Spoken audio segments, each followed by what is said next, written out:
Speaker view. Hi everyone. I'll just give us a few minutes while some people jot in. Actually, when I say a few, I'm going to probably give us 1 minute to wait for people to trickle in because I have a little bit of an introduction, which will give them time to still catch the main presentation. Something I really love to see as we're waiting for sessions to start is where people are joining us from. So if anybody wants to jot in their city and the company that they work with, if they so choose, it's just good to kind of see the community that's gathering. And with that, I will just talk about where I'm joining from. So I'm joining from Vancouver, British Columbia. My name is Melissa Roscoe. I'm one of your hosts and moderators today. We are all joining from various different unceded lands and territories. And I work in the city of Vancouver, which is situated on the unceded traditional territories of the Musqueam, Squamish, and Tsleil-Waututh nations. The Impact Relations Institute actually wrote an article about the topic of land acknowledgements last year that was quite popular. I'll drop it into the chat here, but in the article, you'll find some links and resources where we cite just ways to help you ensure that your land acknowledgements are more than just a formative act preceding an event. In the article, you can find resources to educate yourself and others on the topic of reconciliation. And I'm also going to drop into the chat where our co-presenters, Whitney and Katie, are presenting from today. So let me just share that with everyone. Oh, we've got Montreal, Boston, Atlanta, Canada, Minnesota, DC, San Diego, very cool. Athens, wonderful. Boston, cool. Okay, so if you're joining us for the first time today, the Impact Relations Institute is a 501c3 nonprofit organization that is dedicated to the education of professional communicators on the discipline of authentic and transparent communications and how we can use the tools of communications to drive positive systemic change. Our global network consists of more than 1,200 communicators from around the world who stand in solidarity to demonstrate and promote the importance of responsible purpose-led communications practices. We welcome any of you to join us on our journey by pledging at impactrelations.org/pledge. I'm going to drop that into the chat real quick too. Oh wait, it's just not to everybody. And if you don't pledge today, tomorrow it might be a different domain, because just a little sneak peek, we are actually in the process of right about to announce a rebrand. I don't mind telling you all that's here on the call today. We're switching from the Impact Relations Institute to the Impact Communications Institute, because let's face it, that is much more intuitive to what we are doing. And for those of you who don't already know this, a big part of our mission is to keep these learnings widely accessible to folks everywhere. So each month we host these free to attend impact councils. Our impact councils feature inspiring communicators or brands discussing important topics, trends, best practices that are really critical for authentic and impactful communications. Most importantly, we learn about solutions to some of the pressing issues impacting society today. So today we're going to be talking about values-led issues response for a new era with Whitney Daly and Katie Mendez from Allison. Again, I'm Melissa Roscoe. I'm your moderator. I'm the founder of ULU Public Relations. I'm also the co-founding board member of the Impact Relations Institute, and I'm 8 months pregnant, so I'm constantly out of breath. I apologize for that in advance if it's distracting to any of you. Presenting today, it's one of the presenters is Whitney Daly. She's a good friend. She's also one of the co-founders, co-founding board members of the Impact Relations Institute. So I know her well, and I have a ton of respect for her. She has more than 15 years experience in the impact and ESG space. Her work lives at the intersection of purpose and communications. At Allison, she serves as the Executive VP of Purpose, and she leads the agency's Purpose Center for Excellence. They're doing some really cool work. It's worth just going to their website and checking it out. It's a dedicated team specializing in purpose and brand strategy for ESG leadership, backed by Allison's global network of creatives and storytellers. In her role, she helps clients establish, communicate, and measure ESG goals and strategies, as well as build breakthrough social impact programs throughout the strategic process throughout thoughtful and strategic purpose programs, pardon me, and initiatives. Whitney's expertise and purpose is marketing communications, and it's helped guide forward-thinking and communication strategies on behalf of brands, including Kindred, PepsiCo, Athleta, B-Lab, Brita, Google Moonshot, and others. She's personally authored, I love this about her, upwards of 400 articles and 30 research reports on sustainability, social justice, and ESG topics. And she's shared her message from digital wavelengths on myriads of podcasts. She's lectured at Harvard University many times and on the stage of Sundance Film Festival. So it's a privilege and honor to have her presenting with us today. With her, again, I'm sorry, it's hard for me to read. With her is Katie Mendez, also with Allison. She's a vice president out of their San Francisco headquarters. During her 9 years at Allison, she has worked with startups and mid-sized brands to global Fortune 500 companies, approaching corporate storytelling with socially oriented mindset. Her background is in the nonprofit world. Prior to agency life, 12 years experience across multiple sectors, markets, and she's a true industry generalist with a passion for helping brands tell stories that matter. She's built purpose-led driven thought leadership and media relations campaigns to inspire movements and spark behavior change for clients, past and present, including Visa, Brita, Hasbro, Toyota, Athleta, and Goldman Environmental Prize. Katie also leads Allison's culture sensitivity team, which is very cool. I want to talk to her offline about that a little bit more, and we might be able to have a separate impact council on that because I think there's so much to dive into.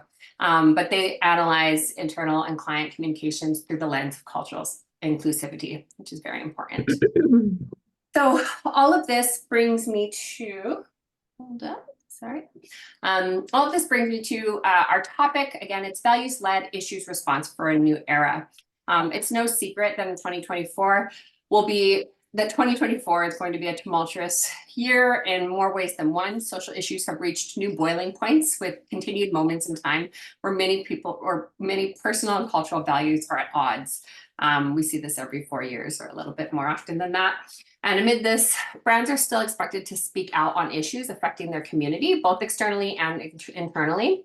Oftentimes, they must face the risk associated with both action and inaction. We've seen this many times. So today's session will help companies determine how to lead with values, how to respond to cultural hot points through creating an objective framework and framework for response, pardon me. So we're going to learn about how to create an issues response framework. And there's no two better people to walk us through that. A little bit of housekeeping before we jump in. Please keep yourself on mute throughout the session. And do drop your questions into the chat. We won't be answering them in real time, but we've saved the last 10 minutes of the session today to answer audience Q&A. So please, we encourage and we appreciate questions, so drop them into the chat. So I'm going to go ahead and present it or hand it over to Whitney and Katie. Some of the things that I really want to know, just to set them up, is I want to know what an issues response framework is. When do we need one? Who is it intended for? Who are the people that kind of execute it within an organization? And what are some of the key tenets of this framework in case it needs to be modified for all of our individual organizations? Like what must stay in an issues response framework? So with that, Katie, Whitney, whichever one of you wants to jump in first, I will hand it to you. Thank you, Melissa. We will answer all of those questions and much more today. So really excited to dive in. And thank you to Impact Relations Institute for having us here today. I see a lot of friendly faces on the phone, or friendly names to faces. So thanks for joining. We're excited to be here. We're excited to kind of explore this issues landscape together and really talk about how we're preparing our clients, ourselves, for the year ahead. We want to ensure that this is really a safe space for knowledge sharing so that we can learn from each other and really collectively equip ourselves for the year ahead. So in terms of what we're going to cover today, you see it on the slide here, we're going to take a look at the state of purpose, what we're seeing in terms of conversations unfolding. From there, we're going to take a look at the year ahead. What are the issues that we anticipate to continue to grow in action that brands must be aware of? we're going to explore some success stories in terms of issues response from brands. I think it's incredibly important to do this, especially as in 2023, a lot of the media coverage we saw was really focused on the brands that didn't do so well or didn't get it right. But it's equally important to show brands that are successfully navigating these treacherous waters, standing by their values. So we're going to spend some time there. And then finally, we'll go into a bit of information on our approach to building an impact response process, questions to keep in mind as you either refresh your frameworks that you might have already, or if you're building a new process. And then, as Melissa said, we'll be having some time for Q&A. So before we dive in, just a little bit on who we are, Katie and I, and why we're here with you today. Melissa shared a lot about the Purpose Center of Excellence, but just a little on Allison. We're a global integrated marketing and communications consultancy, and we're dedicated to driving growth, innovation, and positive change for clients, colleagues, and communities. We have a diverse range of expertise across the agency. We are in 50 markets globally. And we always bring the best people to the right business. With Allison, we have this great Purpose Center of Excellence, which I have the pleasure of co-leading alongside Erin Pickering at Headstand. We have handpicked this team. There is decades of experience among this team, developing, executing, and really amplifying impactful communication strategies that change minds, drive behavior, and accelerate movements for clients across the world. What makes us special is we have this deep understanding of social and environmental issues, and we have a passion and a love for brand marketing. We bring these things together to really help our clients communicate complex messaging in a way that resonates and drive action. I won't spend too much time here, but I do want to show you a little bit about our client roster. Quickly, we have a cross-functional team that's incredibly well-versed in creating global campaigns that change minds, open eyes, and motivate masses. On the next slide, you'll see some of those, some of the work that we've been doing, whether that's work we've been doing for the past 19 years with the Goldman Environmental Prize to really center grassroots environmental activists from our 6 inhabited continents, to the award-winning work we continue to do with AFLAC to use marketing communications to close the medical debt gap. We're also not afraid to get technical on addressing climate, as we did with 7th Generation, launching their climate fingerprints approach to sustainability reporting, recently lauded as a Fast Company world-changing idea, or creating a global movement to transform the food industry when we put Impossible Foods on the map. So that's a little bit about us, but let's get into a quick level set on where the industry is today. And here's one thing that we know to be true. Today, people want more than your product and service. They want to feel connected to your brand, feel the humanity within that brand on a deeper level. A study from our sister agency, Harris Poll, which you see on the screen here, they partnered with Google Cloud to produce this, found that more than 8 in 10 consumers today want a brand's values to align with their own. Research from Sprout Social shows 84% of consumers say they prefer to buy from brands that they feel an emotional connection with. And one major shift I think is really important to note in terms of what we're seeing in consumer behavior. A recent IBM report actually found for the first time that more consumers are driven by purpose, 44%, than by value at 37%. And given today's tenuous economic situation, I think that that's really important to call out at this moment. But the pressure is building for companies to not only lead with their values, but have a substantive impact on the urgent issues facing society today, right? Whether that be global boiling that we are now a part of across the world, with 2023 being the world's hottest year on record, or decisions being made in the Supreme Court, and how those decisions are in fact impacting individuals every day. Brands are expected to live out their purpose through action. And again, we see this in the data, 65% of individuals expecting CEOs to make progress on societal issues. 3/4 have said that they will actually part ways with a brand if there is that conflict in values, different values that they're seeing. And I want to note, if you know me, you know I am a self-professed data nerd. All the data that you see in today's presentation is from the past 2 years. We felt this was important because we know that this landscape has shifted significantly from even 2020 or 2021. We want to bring you the freshest data available so we can really point you in the direction of where we are today.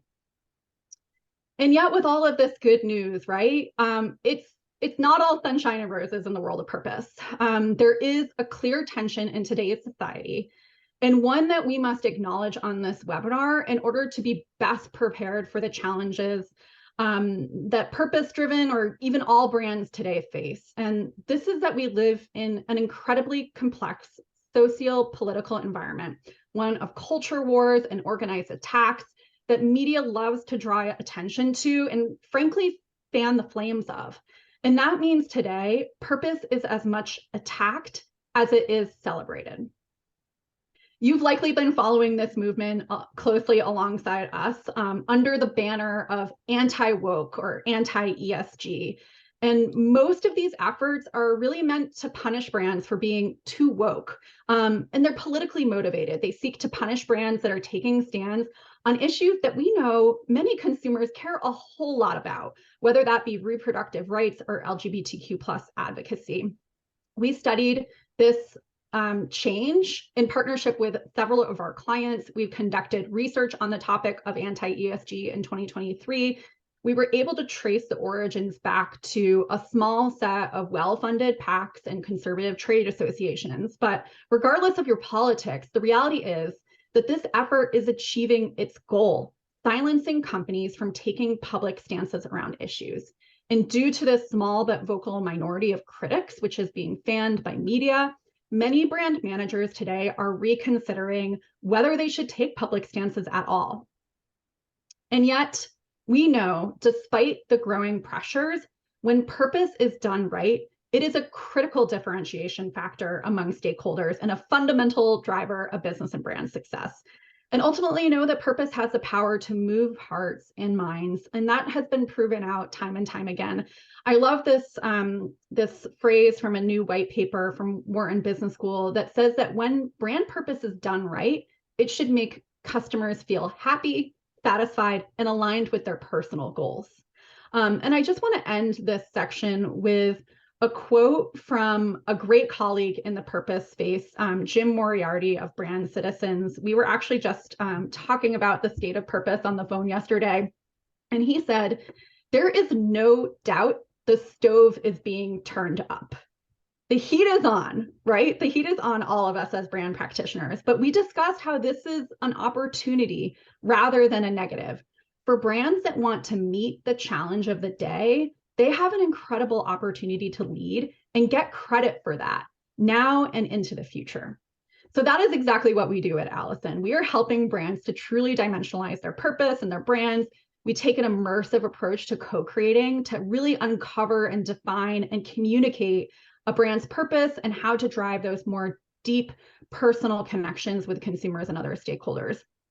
But I think it's clear that purpose is not the same as it was 5 years ago or even 2 years ago.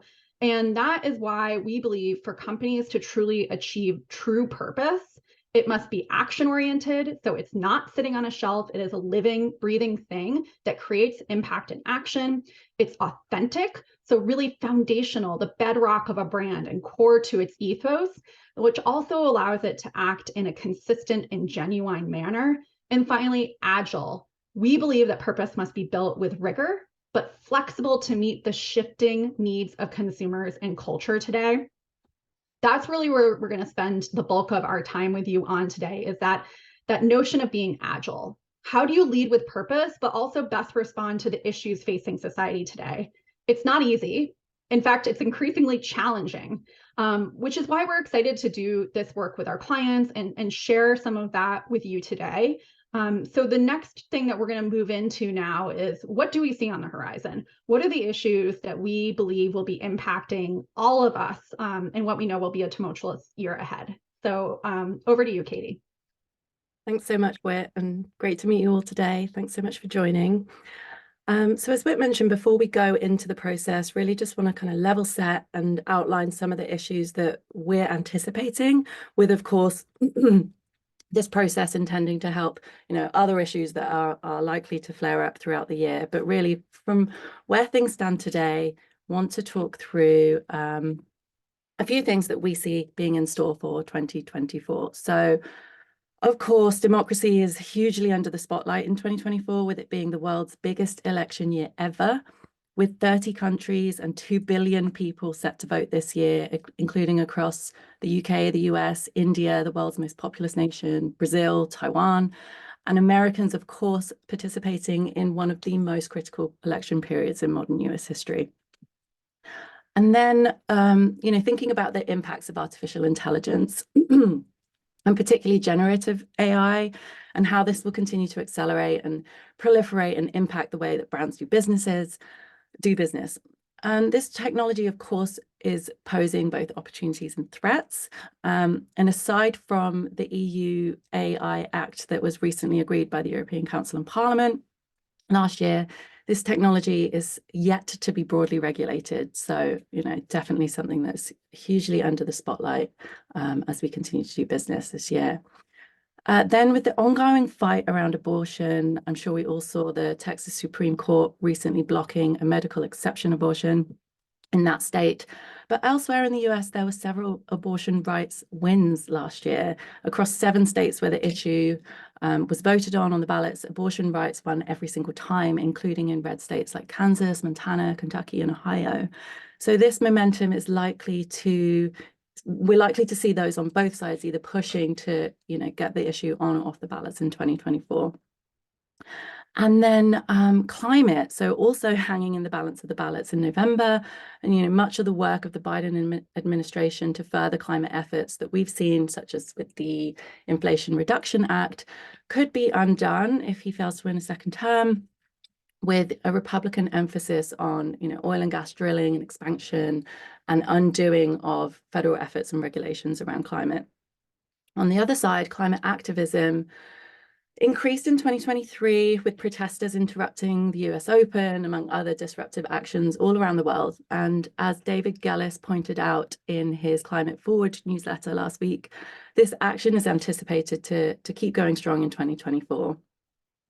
And then, of course, ongoing war and conflict in places like Ukraine, Gaza, and Sudan, growing instability in the Middle East, alongside coups in Africa, all of this ongoing conflict likely to lead to fracturing globalization, threatening of global peace and security. So, of course, something that we'll be keeping our eyes on. And then, as Whit mentioned, continued tension between the corporate social impact efforts and conservative-led woke-clash and ESG backlash movements means there is more potential for corporate hushing, and really underlines the need for this process that we're going to be talking through today.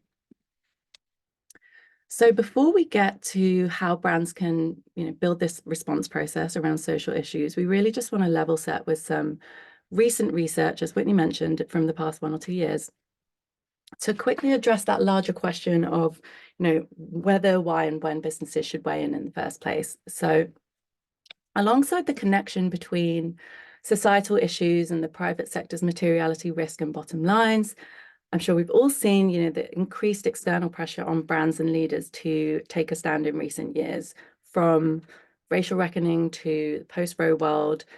These social inflection moments have really shone a light on issues that impact a business's workforce, customers, and stakeholders, and the fact that businesses do not operate in a vacuum.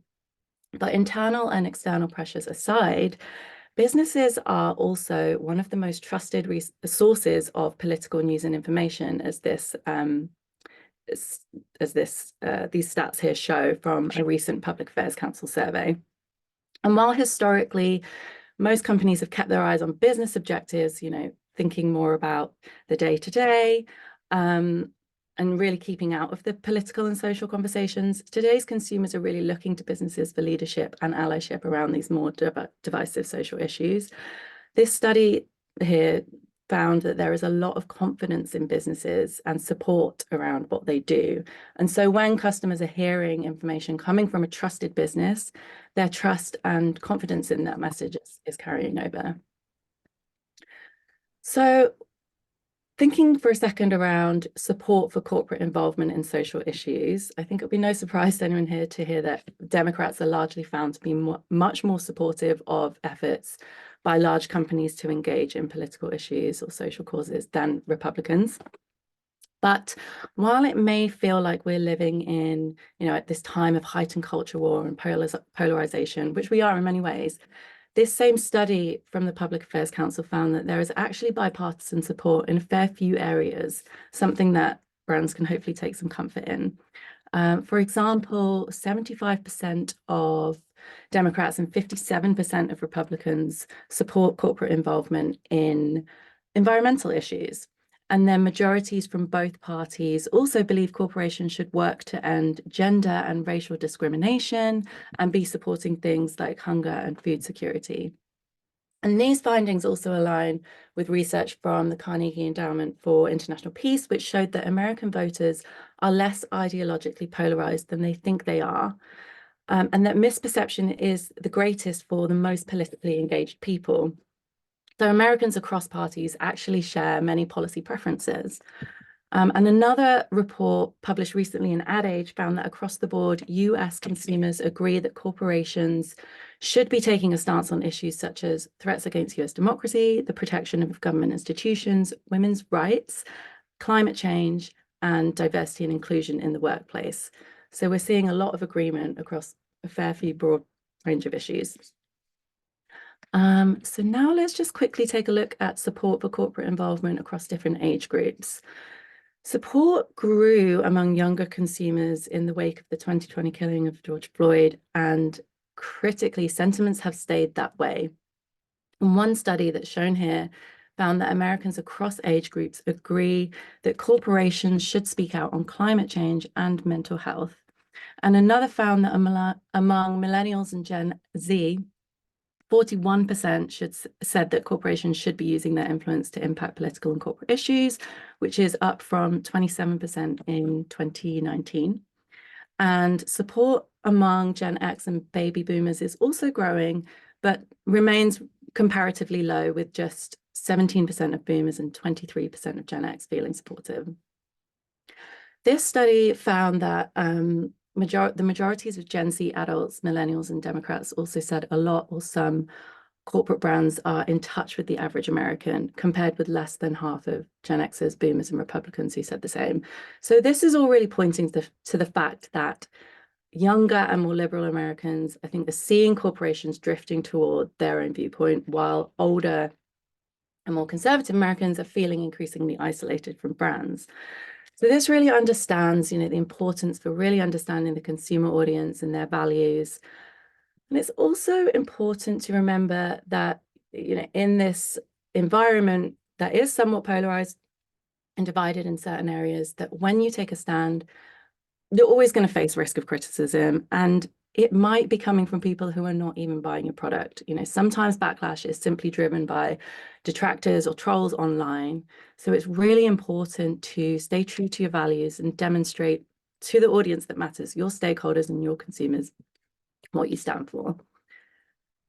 And there is research that backs up why this is important, with consumers valuing brands that show unwavering support even when they face backlash for their stances. This study showed that for every consumer who supports a brand backing away from DE&I, 4 to 5 would reward companies that stand by them. And a huge 77% of respondents said they would be willing to abandon brands that reverse their support for diversity. So authenticity and consistency are really key here to fostering long-term loyalty. And brands taking bold stances can position themselves to weather controversy by being prepared to proactively address backlash and really stick by their guns, because they know it's rooted in their values. A really great historic example of this that we would love to share is from IKEA back in the 90s, with a TV ad that featured a male gay couple, which was a first for a national TV ad campaign in the US. And with hours of the spot's debut, protesters appeared. Their store in New York had to evacuate amid a bomb threat. The American Family Association commenced a boycott. Hate mail piled up on the desk of IKEA's US corporate piled up on the desk of IKEA's US corporate chief, who was genuinely dismayed over why some Americans were so angry. And it would have been easy amid all of this for IKEA to pull the spot, but the brand didn't.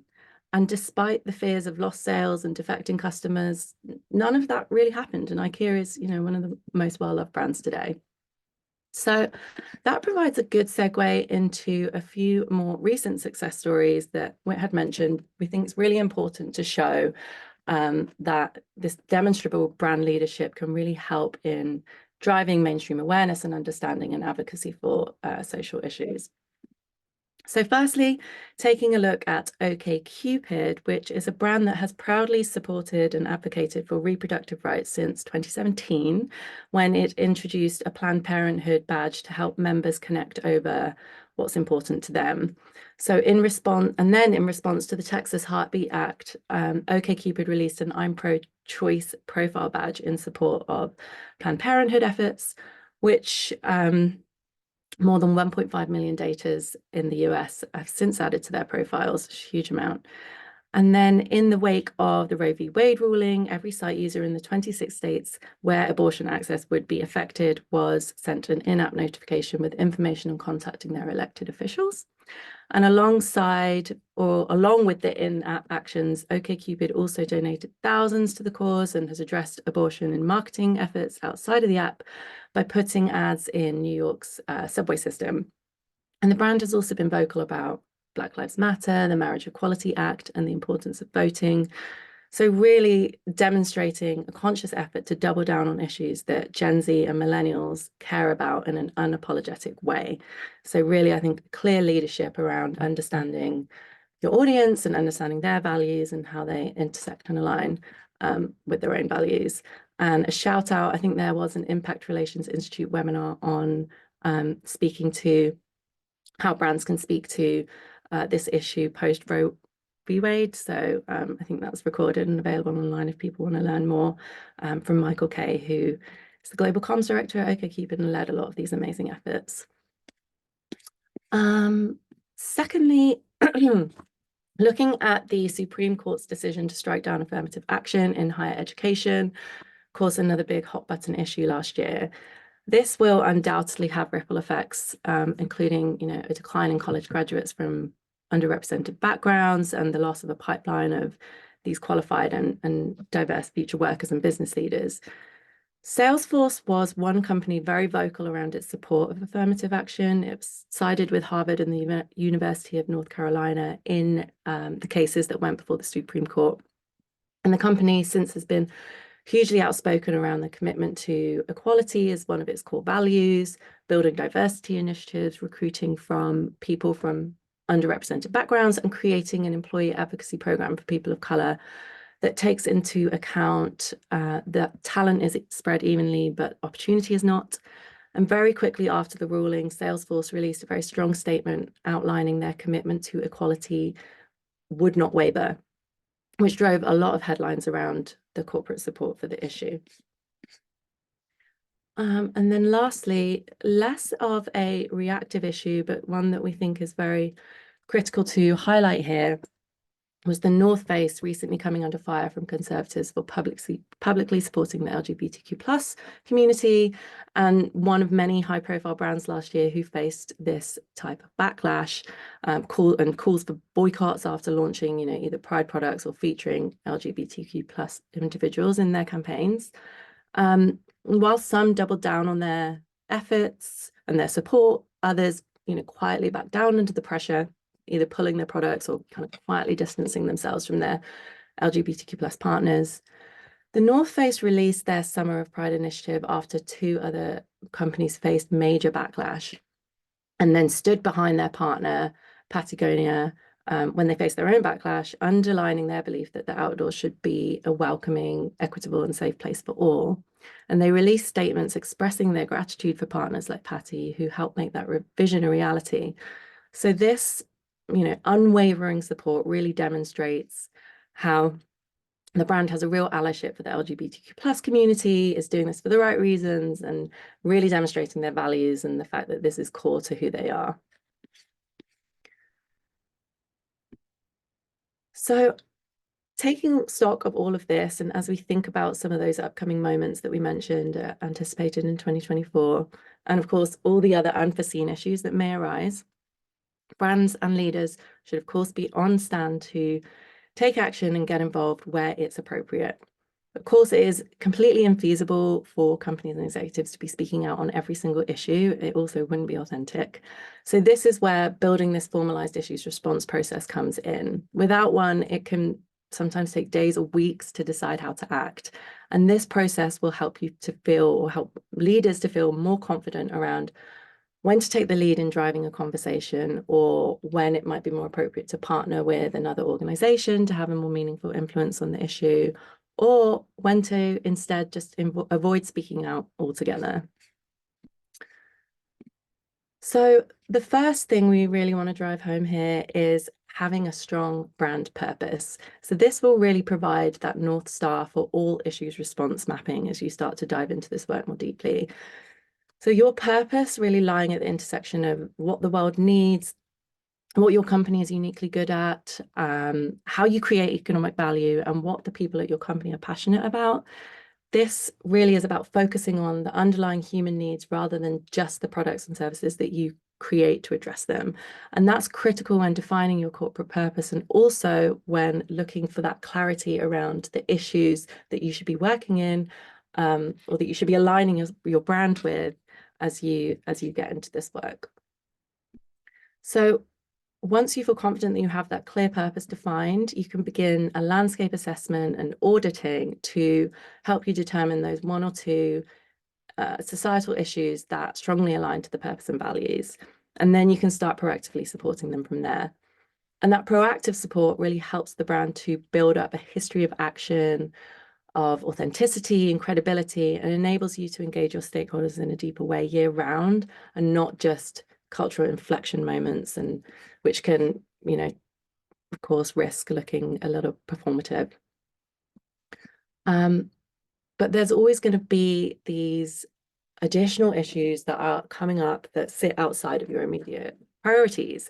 So that's where this framework for the reactive response can really come in to help provide that coordinated, consistent, and streamlined process to assess purpose alignment and risk factors. And then by implementing this more methodical approach, you'll really be able to take that action more quickly and confidently. And there will still be, that group discussion that's needed to align upon what to do and when, and what the consequences of a response or no response might mean. But this more strategic and methodical process removes much of the groundwork that it takes to get to that critical discussion, and can help keep the conversation grounded when there's more intense emotions or subjectivity around an associated issue. So with that, I'll pass to Whit, who's going to get into some more of the nuts and bolts around considerations for building out a framework. Great. Thanks, Katie. So at Allison, we have spent multiple years working with our performance and intelligence team to build out a framework that, as Katie said, really helps our clients have that coordinated, consistent issues response, helps brands determine which issues to lean in on, which to stay on the sidelines for, which is also just as important. And enables our clients to really streamline that process, as Katie said, for reactive response. Each framework that we build is incredibly bespoke to the client and the organization. It's created after an in-depth marketplace analysis, competitor research, and also a series of robust stakeholder interviews so that we can really understand the organization, its priority issues, its mission, its purpose, stakeholders, and more. And this really informs how we approach vetting questions, a scorecard, and a decision tree, which are all packaged together as part of the issues response framework. While I'd very much love to pull back the veil and really show you the full framework, a lot of what we have is proprietary, but we do want to equip you with information on the process and the considerations for developing any framework. So what are some of the baseline things that you really need to start thinking about, or look at your framework with a special eye towards? So that's what I'm going to focus on now, are some of those considerations. The first is really having an intimate knowledge of your past actions and statements, as well as current programs, policies, and goals. This is going to help you understand where you already have built authenticity, where you have more credibility to speak out. It's also going to help you understand inconsistencies in previous responses. Why did you comment at this societal moment and not this one? The goal of this process is to create authenticity and consistency in the response. Many times when we've gone into a client engagement and done this audit process, we do uncover those inconsistencies. So again, this framework is really going to help to arm practitioners with a more consistent and robust response. During this step, we also recommend doing an audit of your competitive set, their statements, actions, as well as issues that industry organizations are pushing your industry on, looking for leadership or a voice on. From there, next step is really looking at identifying two sets of key stakeholders. The first are the individuals that will form your rapid response team, and second are those who will ultimately need to have final sign-off on any internal or external messaging that may go out. So for your rapid response team, this is going to look different for every organization, but we tend to recommend representatives from DE&I, your ERGs, maybe the social media team or your PR team, HR, and then global representation if that's applicable for your organization. Another important consideration is how quickly this team can come together. So a group that is small enough that it can be quick and agile and really getting together to go through those vetting questions, but large enough that a decision can be made even if a few of those folks are unavailable at that particular moment in time. So next is probably the most important step in this entire process, and this is interrogating the potential issue across a number of questions. So in our framework that we've developed, we look at this through two prisms: authenticity and risk. So as it relates to authenticity, this is where you're going to look at the issue's connection to the company's purpose or identified issues for leadership that you've already developed, as Katie mentioned. Previous actions, programs, policies. Is it an issue that is going to have a critical impact on your core stakeholders, as well as things like willingness to commit to the issue beyond just this one moment in time. Then we look at risk. And when we talk about risk, we're looking at two things within risk, actually. It's the risk in acting around a specific issue. It's also the risk in not acting, because we know today silence can be as meaningful as speaking out. So what we're looking at with risk is items like reputation, risk to your stakeholder set, risk in terms of media conversations, political spheres, and more. So again, these questions are going to look different for every organization. We do this with nonprofit organizations. We do this with corporations. So having a time where you can really uncover the right questions through that stakeholder interview process, which we mentioned earlier, is really important to getting a framework that's going to work right. So at Allison, from asking the right questions, we created a scoring system which helps to determine level of lean-in. So level of lean-in can be anything from: this issue is in total alignment with our purpose, it's an issue we've supported before, it's important to our stakeholders, and that may necessitate a leadership external response. Then perhaps, there's an issue that's not as in alignment with our purpose, but it's important to a core set of our stakeholders, maybe our employees. So we're going to develop an internal response, acknowledging that all internal responses may go external. Important to keep that in mind. All the way to an issue is not in alignment with our current stated purpose. We don't have a track record of support. It doesn't directly impact a core group of our stakeholders. So perhaps we're going to sit this one out. The bottom line here is that we believe that this type of vetting and scoring is critically important to the process because it's going to give you a methodology and a system for your responses. So we recommend either a scoring system, a red, yellow, green light, type of approach that's going to help you strip out the subjectivity and the emotion in what are often highly emotive issues. So again, it's important to bring together your rapid response team, have the discussion, but have the discussion through looking at the questions that you've already identified, which stay consistent across issues. That's going to help to really form that baseline of prioritization so that you can determine your level of leaning in an objective manner. Okay, so before you release any sort of statement, either internal or external, we all need to be prepared for backlash. It's clear that we live in an age where it is nearly impossible to make sure that every single one of your stakeholders is going to be happy. So going into this, eyes wide open, preparing your HR teams, your social teams, having the key messages ready on why or why not, the use of the framework to really guide you in that messaging. And as Katie shared in her research, consumers and other stakeholders will respect brands that stand by their statements, support those statements, and don't waver. So understand that this is very much a part of the process, I'll bet probably the most painful part of the process. And just to round back to where we started in this section, if you stay true to your purpose, it should help to guide you to the right response. Your purpose is core to your brand. It should be the bedrock of your organization. And any responses that are in alignment with your purpose should not come as a total surprise to your stakeholders. And that's an important part of this is if you've been communicating your purpose really clearly to your stakeholders, again, your responses should seem incredibly natural when you do decide to take them.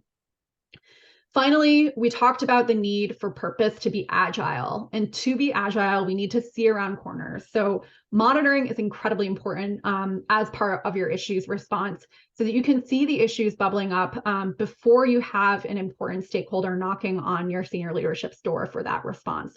So getting this monitoring process set up, if you're not doing so already, looking at cultural conversations that are taking place and understanding your brand's role in those conversations will help to equip you to really be able to have the runway that you need to look at these issues.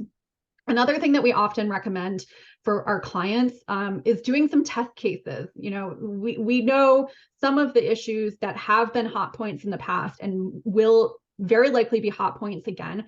So running similar types of moments in time through your framework proactively to see where you're going to net out, that should really kind of grease the wheels of the process when you're in the middle of a potential issues moment, so that you're prepared and kind of understand, where you might ultimately decide to lean in or not. So with that, I think that concludes the information sharing of what we have today. I don't think we put our emails in this, but we'll drop them in the chat. We're very happy to have follow-up conversations about any of the things that we've shared today, but I know we have about 10 minutes for questions, so I'll kick it back over to Melissa. Just unmute myself. All right, I have a couple questions that came in to me privately and then a couple that came to the whole group. Let's start with this one from Charlie. Based on this data, do you recommend most or all brands take a proactive stance on showcasing their support for climate action and environment? You were on slide 1, and we had another question at that time that I'm going to drop in because it's kind of a two-pointer. That is similar. So based on this slide, support for social efforts, so corporate social efforts, should corporations choose what they want to stand for based on what is less divisive or based on what the organization's ethos, or the product or the community's customers issues, like what OkCupid did, like how should they decide? And what Charlie's asking is, should it be environment, since that seems to be the least divisive? Yeah. Okay. Great questions. I will jump in, and Katie, feel free to jump in as well. As it relates to environment, I think that corporate support, if you're a corporation and probably a nonprofit too, but corporate support of the environment is basically at this point table stakes. Like, you need to be doing your sustainability reporting, your goal setting, et cetera, et cetera. We should all be looking at sustainability with an eye towards science-based targets. So in one way, it is table stakes. Having a proactive stance should really come down to your corporate purpose again. I think that all companies should be communicating what they're doing to address their environmental impacts and make a positive impact on the environment. If you're going to kind of take it to the environmental activism space, then again, you're leaning in on your purpose and the issues that you've identified that are core to your organization and your stakeholders. So I think it is on a case-by-case basis if you're going to be that more kind of vocal environmental advocate, as opposed to what every company should be doing, which is addressing their environmental footprint and actually positively giving back to our planet and the environment. Katie, Yeah. you have any? Yeah, I think just to build on what Whitney's saying, like it's absolutely table stakes, but I think it's not a given that all brands are necessarily doing what they need to be doing. And before you kind of go and take any external activism type actions, that the house really needs to be in order first. If you're not doing that, then you are very much putting yourself at risk of being called out for greenwashing, which is definitely something that we're cautioning brands very strongly against doing. So I think those two things have to go hand in hand. Yes, would love to see as much more brand support, particularly with where the political environment is potentially going. You know, there's probably even more need for the private sector and brands to kind of get involved and help consumers see why this is such an important issue. And really, if that groundwork and table stakes work has not been done as yet, just really getting started there, and then you can kind of move with confidence that you know, consumers can really believe the messages that you're putting out. Great. Another question, and this goes back to the first slide of the considerations for the framework. How do you all audit previous responses and actions? Is there a general way to do this? Because I know that you guys have access to a lot of data and reports, and that's why people go to you. But if it's an organization that doesn't have all of those tools, what are some general ways that they can do this? Yeah, I think that first step is just looking at publicly available information, social media channels, what the brand is saying on their social media channels, what they're saying on their website. So looking at owned assets. Then you're going to want to look at you know, any media conversation. So is the CEO quoted anywhere talking about potential issues? Are there other executives? I would even recommend going so far as to look at those executives' individual profiles to see how they're speaking, because we know, you know, if you're in a leadership position at a brand, you are very much representing that brand. So getting your arms around, you know, what they're saying in their own personal channels is important. So again, starting at publicly available, so you kind of get a sense of, okay, what's the external manifestation of this company's issues, and then, you know, you're going to need to, if you're within the organization, dig up all the internal stuff, probably working closely with your HR team, your DE&I team, probably your ERGs, to kind of understand what are the programs, policies, and past actions internally in an organization that can kind of help you understand, you know, what issues you might be further along on than others, and any particular kind of sensitivities or past actions there. And then, as we said, you know, the final step is really to do those stakeholder interviews. Oftentimes a client will come to us with a list of you know, stakeholders they want us to talk to, and then we'll supplement those with, you know, we'd really like to talk to this person too. And through that process, asking questions, which helps to fill any gaps that we found in our research. And also kind of understand, you know, who are your priority stakeholders? We've worked with nonprofits before where we found, you know, they have their national group of employees, and then they have regional employees. So what's the difference between those employees and what they care about? There's donors, there's volunteers, there's a lot of different stakeholders in the mix, depending on what organization you know, you're looking at, and really uncovering those and understanding the different needs of those stakeholders is important, and what they've heard from those stakeholders before as well. Cool. We have another question from Keith Atkins asking, what is your approach, if different, for the public sector? Yeah, I mean, I think a lot of it is kind of what I just mentioned. The stakeholders tend to be very different in public versus private. You know, oftentimes in a corporate setting, consumers, employees, investors are top of the list. When you're looking in the public sector, I think employees tend to still be incredibly critical, but we are, looking more at partners or, industry associations that they might be interacting with. As I mentioned, for nonprofits, it's your donors, it's your volunteers, it's your board and their individual viewpoints.